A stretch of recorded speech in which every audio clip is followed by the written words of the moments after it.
Hello, welcome back to one more mini blog. So ఈ blog వచ్చేసి మేము మా మామయ్య బర్త్డే రోజు తీసిన బ్లాగ్. మేమైతే టెంపుల్కి అయితే వెళ్ళాము మా మామయ్య బర్త్డే రోజు.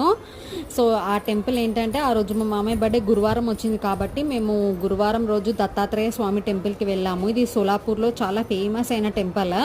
సో ఈ టెంపుల్ అంటే చాలా ఇష్టం నాకు కూడా. సో ఇందులో స్టెయిన్లెస్ స్టీల్ వర్క్ అంతా అనిలే చేశాడు. ఈ టెంపుల్లో వర్క్ మొత్తం అనిలే చేశాడు. సో ఈ టెంపుల్ ప్రత్యేకత ఏంటంటే ఈ టెంపుల్లోనే మనకు ఇట్ లెఫ్ట్ సైడ్ మొత్తం ఆవులు ఉంటాయి. సో గోశాల టైప్ లాగా ఆవులు ఉంటాయి టెంపుల్లో. సో చాలా పీస్ఫుల్గా ఉంటుంది టెంపుల్ని దర్శించడం వలన. సో చాలా బాగా కూడా అనిపించింది మాకైతే ఆ రోజు దర్శనం చేసుకున్నాక. సో ఈ టెంపుల్లో మేమైతే పులిహోర తీసుకొని వచ్చి అందరికైతే పంచాము మా మామయ్య బర్త్డే రోజు. సో ఫుల్ లెంత్ వ్లాగ్ మన ఛానల్లో అప్లోడ్ చేశాను. నచ్చితే లైక్ చేయండి, సబ్స్క్రైబ్ చేసుకోండి. బాయ్.